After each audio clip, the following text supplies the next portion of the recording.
আগমনকালের চতুর্থ সপ্তাহ রবিবার। প্রথম পাঠ সামুয়েলের দ্বিতীয় গ্রন্থ, 7 অধ্যায়, পদ সংখ্যা 1 থেকে 5, 8 থেকে 12 এবং 14 ও 16। ঈশ্বরের অনুগ্রহে দাউদ বংশের রাজত্ব চিরস্থায়ী হয়ে থাকবে।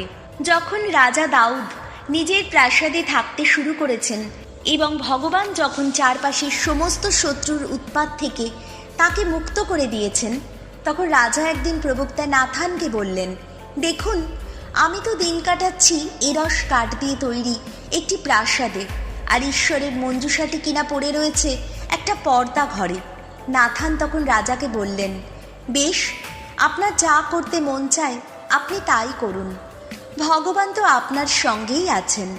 কিন্তু সেদিন রাতে প্রবক্তা নাথানের প্রতি উচ্চারিত হলো ভগবানের এই বাণী, যাও যাও, তুমি আমার সেবক দাউদকে গিয়ে বলো, ভগবান এই কথা বলছেন, আমার থাকবার জন্য একটি মন্দির তুমি কি গেঁথে তুলবে?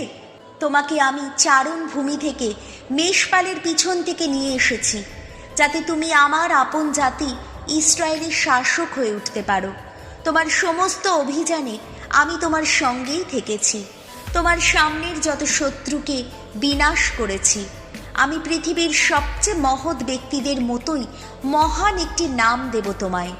আমার জাতি ইসরায়েলের মানুষদের জন্যে স্থায়ী বাসভূমির ব্যবস্থা করব আমি।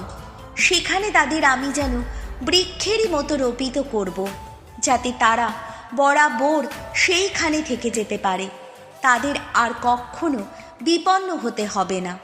দুর্জনেরা তাদের আর নিপীড়ন করতে পারবে না, যেমনটি সেই আগে করত, যখন আমার আপন জাতি ইসরায়েলের শাসক পদে সেই জননায়কদের আমি নিযুক্ত করতাম।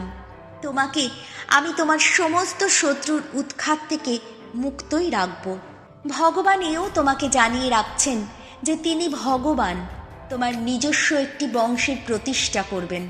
তিনি বলছেন, তোমার আয়ুষ্কাল শেষ হওয়ার পর তুমি যখন তোমার পিতৃপুরুষদের পাশে শায়িত হবে, তখন আমি তোমার উত্তরাধিকারী রূপে সিংহাসনে বসাবো তোমারই একজন বংশধরকে, তোমার নিজেরই এক সন্তানকে, এবং তার রাজত্ব আমি সুপ্রতিষ্ঠিত করব।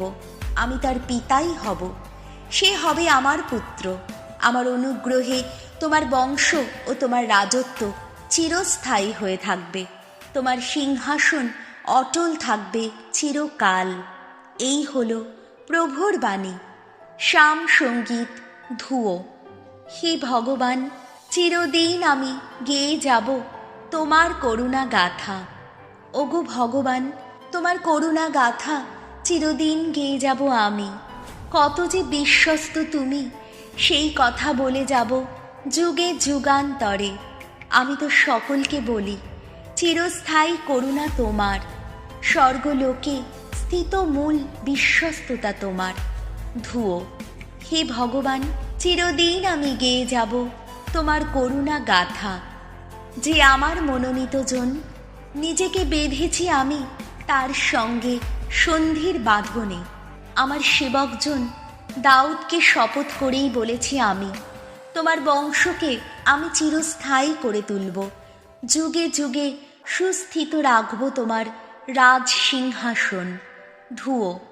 হে ভগবান, চিরদিন আমি গেয়ে যাব তোমার করুণা গাথা। সে আমাকে ডাক দিয়ে বলবে সেদিন, আমার পিতা তো তুমি, আমার ঈশ্বর তুমি, ত্রাণ শৈল তুমি। তার প্রতি সদা জাগ্রত থাকবে আমার করুণা, তার সঙ্গে অটুট থাকবে সেই মহাসন্ধি আমার। ধুয়ো। হে ভগবান, চিরদিন আমি গেয়ে যাব তোমার করুণা গাথা। দ্বিতীয় পাঠ রোমীয়দের কাছে ধর্মপত্র, 16 অধ্যায়, পদ সংখ্যা 25 থেকে 27। প্রিয়জনেরা, ঈশ্বরের মহিমা বন্দিত হোক। তিনিই তোমাদের শক্তি দেবার ক্ষমতা রাখেন, যাতে আমি যে মঙ্গল সমাচার প্রচার করি, যীশু খ্রিস্টের সম্বন্ধে যে বাণী ঘোষণা করি, স্বয়ং ঈশ্বর অলৌকিকভাবে যে রহস্যাবৃত সত্যের প্রকাশ ঘটিয়েছেন, তোমরা যেন সেই অনুসারে জীবন যাপন করতে পারো। সেই সত্য অনাদিকাল থেকে অকথিত ছিল, কিন্তু আজ তা প্রকাশিত হয়েছে এবং প্রবক্তাদের গ্রন্থগুলির মাধ্যমে শাশ্বত ঈশ্বরের আদেশ অনুযায়ী তার সমস্ত বিজাতীয়দের কাছে ঘোষিত হয়েছে, তারা যাতে তার প্রতি বিশ্বাস ও অনুগত্যের পথে এগিয়ে আসতে পারে। যিনি একাই শুধু জ্ঞানময়, সেই ঈশ্বরের মহিমা যীশু খ্রিস্টের বন্দনায় বন্দিত হোক কালে কালান্তরে। আহা, তাই হোক। এই হল প্রভুর বাণী। বাণী বন্দনা। জয় জয় প্রভুর জয়।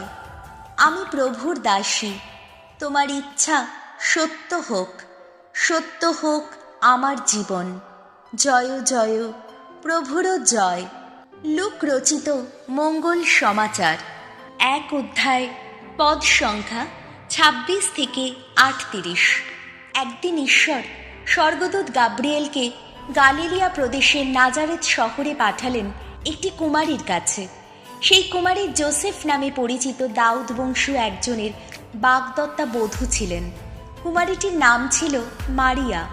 স্বর্গদূত তার কাছে এসে বললেন, প্রণাম তোমায়, পরম আশীষ ধন্যা তুমি, প্রভু তোমার সঙ্গেই আছেন। এই কথা শুনে মারিয়া গভীরভাবে বিচলিত হলেন। তিনি ভাবতে লাগলেন, এমন সম্ভাষণের অর্থ কি? স্বর্গদূত তখন তাকে বললেন, ভয় পেও না মারিয়া, তুমি ঈশ্বরের অনুগ্রহ লাভ করেছ। শোনো, গর্ভধারণ করে তুমি একটি পুত্রের জন্ম দেবে, তার নাম রাখবে যীশু। তিনি মহান হয়ে উঠবেন, পরাৎপরের পুত্র বলে পরিচিত হবেন। প্রভু ঈশ্বর তাকে দান করবেন তার পিতৃপুরুষ দাউদের সিংহাসন। যাকব বংশের ওপর তিনি চিরকাল রাজত্ব করবেন, অশেষ হবে তাঁর রাজত্ব। মারিয়া তখন দূতকে বললেন, তা কি করে হবে, আমি যে কুমারী? উত্তরে দূতটি বললেন, পবিত্র আত্মা এসে তোমার উপর অধিষ্ঠান করবেন, পরাৎপরের শক্তিতে আচ্ছাদিত হবে তুমি। তাই এই যার জন্ম হবে সেই পবিত্র জন ঈশ্বরের পুত্র বলেই পরিচিত হবেন।